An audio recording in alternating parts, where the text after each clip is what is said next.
السلام علیکم ورحمت الله وبرکاته. محترم پوښتنه کړې ده چې د ښځو دپاره تعلیم عصري یا دیني او د نجونو دپاره څونه وخت پورې دوی کولی شي چې عصري یا دیني تعلیم وکړي. محترمه نجونې تر 7 کلو پورې تر 6 کلو پورې په داسې ماحول کې چې هغه د دې د اخلاقو په ساتنه کې راځي، هغه که سم مکتب وي او سمه مدرسه وي. اوس خو دا مدرسې هم 2 قسمه سوې، یو د وهابیانو سوې، یو د مذهبیانو سوې. مکتبونه هم پر 2 قسم دي، یو هلته صرف تعلیم د عصري علومو ورکوي، بعضې مکتبونه بیا دا دي چې هلته ذهني سازش هم ورکوي، اخلاق هم ورخرابوي، ماحول یې هم ورخرابوي. نو تر 6 کلو پورې بلکل کولی شي چې ولاړه شي. او پاته غټ ښځو دپاره تعلیم هغه یو عصري تعلیم دی، یو دیني تعلیم دی. دیني تعلیم پر ښځه باندې هم داسې فرض دی لکه پر نارینه باندې.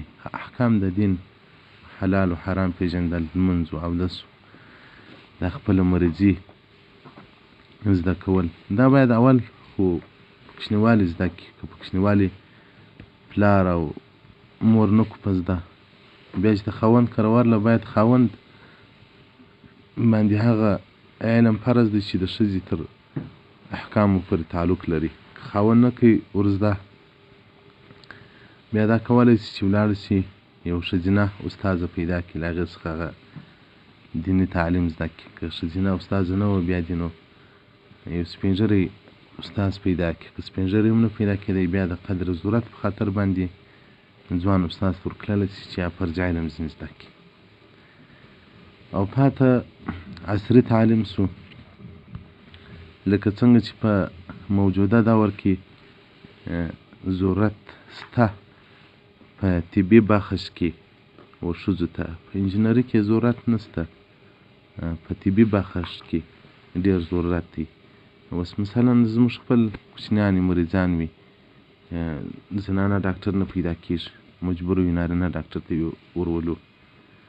نو که یو خور هغه په پرده کې، هغه په داسې ماحول کې چې هغه د نارینه‌وو د زنانه‌وو خلط نه وي، هغه د دې هغه استاذ و معلم و هغه هم زنانه وي، او دا په شرعي لباس کې روانه وي، پر لار باندې مخ پټ وي، اجنبیانو سره تعلقات نه وي، نو دا ځي طبي تعلیم کوي چې مثلا زه وایي ډاکټره جوړه شم، بیا د خلکو منفعت او د خلکو په خدمت او د امت په خدمت کې شم. د دې څخه به بیا څوک منع نه وکړي. یو چې داسې په ناروا لباس کې راځي، یا په شهرت په لباس کې راوځي، او یا هلته بیا ډېر لڅ ماحول وي، نارینه او ښځینه پرې ومې سره ناست وي، تعلیم سره کوي، بیا خو حرام دی. نه په قرآن کې اجازه ورته شته، نه په حدیثو کې اجازه ورته شته، نه په مذهب کې اجازه ورته شته. دا چې خلک کوي، خلک خو نو ډېر کارونه کوي، هغو پسې بیا موږ نه ګرځو.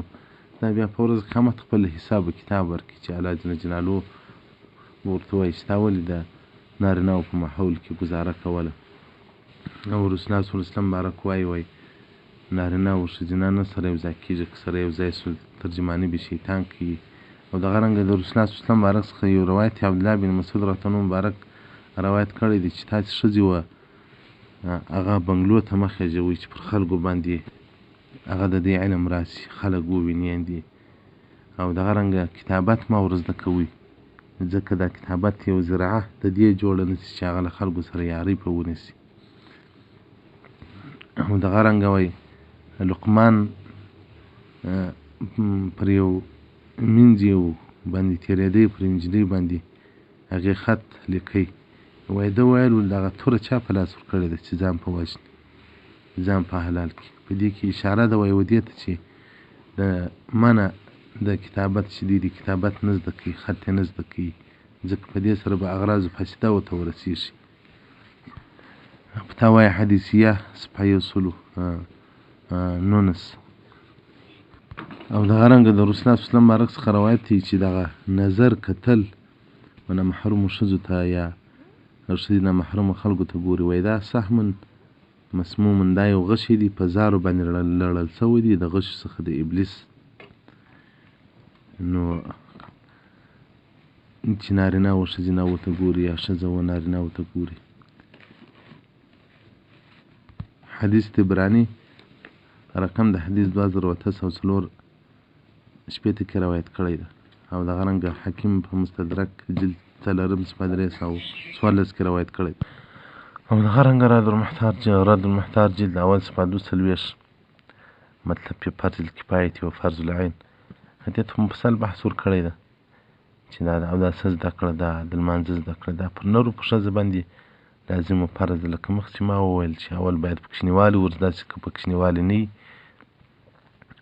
نو بیا باید د هغه خاوند ور زده کړي، که خاوند هم نه کړي ور زده هغه شرایط چې ما بیان کړو په هغه صورت کې باید دا زده کړي. او دغه رنګه مشکات جلد 2 صفحه 299 کتاب نکاح کې یو روایت ذکر کوي چې رسول الله صلی الله علیه وسلم بارک وایي په ښځه چې له کور څخه راوځي شیطان یې خلکو ته ښایسته کړي، د خلکو سترګې ور اړوي.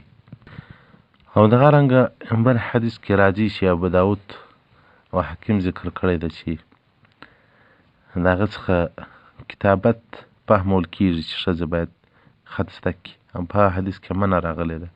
نو فقهای کرام وایي دغه ښځې دپاره چې خط ذریعه د مفاسده جوړېږي هغه دپاره بیا خط هم حرام دی. که د نارینه دپاره خط ذریعه د مفاسده جوړېږي بیا نارینه ته هم حرام دی. او دغه رنګه فقهای کرام وایي اصل په شیانو کې اباحت دی. نو تعلیم د ښځو مباح کار دی. او که هغه عارض د بدو د فساد وي او یا دلته ګمان وي چې په دا معاشره کې به دا ښځه خرابه شي نو بیا مکروه عمل دی، مکروه تحریمي دی، بیا یې مه کوئ. فتاوی هندیه جلد 5 صفحه 308 کتاب الکراهیه.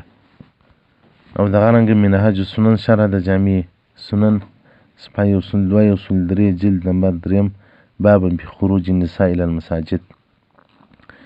هغه وایي په وتلو کې د دوی څو شرایط دي. یو به دا وي چې دوی به د نارینه‌و سره ګډ نه وي، په خلط مجلس کې به نه وي، او بل به پر شرعي لباس کې وځي.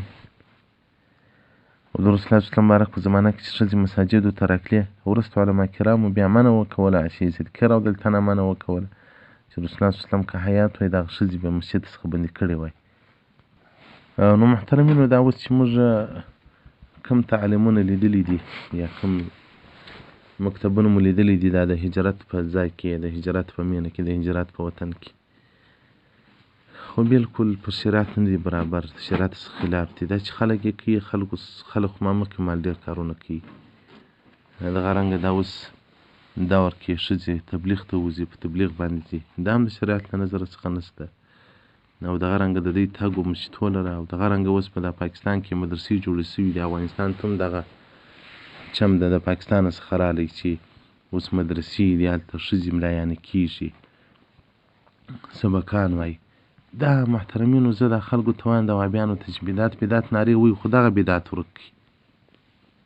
د ښځو مدرسه په اسلام کې نه ولیدلې. د ښځو تعلیم دی د حلال او د حرام پر پلار یې فرض دی، پر مور یې فرض دی، که هغه ونه کوي ورزده پر میړه دی، که میړه نه کوي زده بې زده کوي. دوی ورسره ولاړېږي د درجو سبقان په وایي، سابعه و خامسه درجه پر وایي، ملایانې کې. دا په هېڅ دین کې نشته، په شریعت کې نشته، زموږ په دین زموږ په شریعت کې. دا چې اوس په یو وخت له ملا سره زما بحث پر دې باندې چې ملامت مې کوي، دی وایي نو چې ښځې سکول ته ځي نو خو مدرسې ته دې ولاړ شي. نو دا خو نه ده وایي چې ښځې سکول ته ځي مدرسې ته دې ولاړ شي. نو په دې کې یو دغه معاصر علما دي چې د عصر سره متاثر شوي، هغه شریعت پر دا بل مخ راوړي، عصر په وجه باندې باره وایي ضرورت څه ضرورت دی همداسې د امام بخاري شریف په دې د ښځې نه دا څه اسمان نړېږي.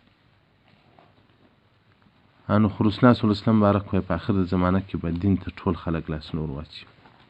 نو محترمینو د ښځې تخلیق او پیدایش هغه د دغه دپاره سوی دی چې خپل خاوند پیدا کړي، دا هغه یو الله د تناسل وولېږي، د اولاد یو ذریعه وولېږي، د میړه د کور هغه حفاظت وکړي. او پر میړه باندې د دې نفقه ده، پر میړه باندې د دې رزق دی. دا چې اوس خلک ښځو ته هغه مقام ورکوي چې هغه د نارینه مقام دی، د دې مقام سره جلا دی. ښځه د نارینه دی. په په تخلیق کې فرق دی، په احکامو کې فرق دی، په لمانځه کې فرق دی، په حج کې فرق دی، په جنت کې بیا فرق وي، په مرګ کې فرق دی، په قبر کې فرق دی. ګوره په کفن کې ښځې ته 5 شیان ورکول کېږي، نارینه ته 3 شیان ورکول کېږي. ښځه به په 5 شیانو کې پټي. په قبر کې د ښځې قبر به تر سینې وي، د نارینه قبر به تر نامه پورې وي. ګوره هغه حالات لا دونه مستور دی. دا چې اوس موږ خوندې وو لوڼې راباسو پارلمان ته بیایو، موږ خوندې وو لوڼې راباسو هغه و دفترو ته بیایو، دا خو ظلم دی محترم. شریعت هغه شریعت دی. دا چې اوس دیموکراسي غربیانو شرقیانو راوړله، نو په دیموکراسي خو زموږ دین نه خرابېږي، زموږ دین خو هغه زوړ دین دی. او دا چې اوس عرب کوي، عربو دا 100 کاله مخکې ولې ښځې پارلمان ته نه راستي چې اوس یې راوستي. نو دا چې د دنیا د کفارو کفري هېوادو هغه فشار پر ملک باندې راچوي، تعلیمونه آزاد که پلانکی وکړه، د ښځو حقوق وکړه. محترمو دا خبرې به پر بعضو خلکو باندې بدې ولګېږي، ځکه هغه به عصري مزاجه خلک وي. خو تاسې وار په دین کې معلومات وکړئ. زموږ دین او زموږ مذهب چې کوم څه موږ ته راښولي دي، هغه چې زموږ سر پرې کېږي هم هغه موږ پټېدن نه پکوو. په دې که حکومتونه خوابدي، په دې باندې که خلک خوابدي، موږ ته پروا نه راځي. په دې که ښځې خوابدي، په دې که څوک خوشحاله کېږي، که خوابدي کېږي، پروا موږ ته نه راځي.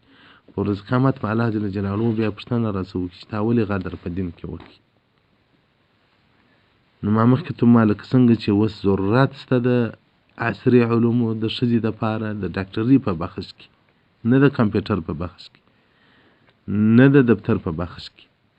نو هغه بعضې خلک چې کوشش وکړي په شرعي او په مستوره طریقه کې لور ته تعلیم ورکړي، او بیا په شرعي او مستوره طریقه کې هغه خدمت د امت پر مخ باندې بوځي، نه د ګیډې دپاره، د ګیډې دپاره نه، د امت د خدمت دپاره. اوس خو که څوک زوی ډاکټر کېږي د ګیډې غم اخیستی زه څنګه کې اباد سم. که یو څوک په لور تعلیم کوي وایي چې زه یې چې ګیډه کې اباده کړم، نه، دغه امت خو حق لري. هغه ښځه چې ډاکټر ته نسي ورکړی، ډاکټر ته حال نسي والی، د دغه دپاره هم باید خلک مشخص سي. د دغه لپاره حکومتونه الله د دې هیله کې دا زموږ اسلامي حکمرانان خو د الله پر مخ د مځکې په مځکه ننباسي. دوزخیان دي، اهل د دوزخ دي.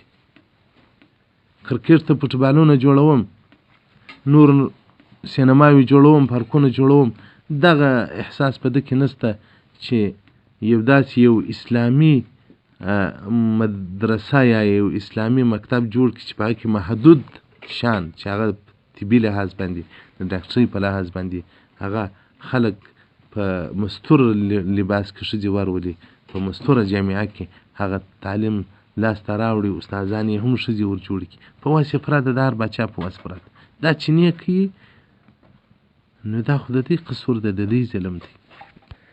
السلام علیکم ورحمة الله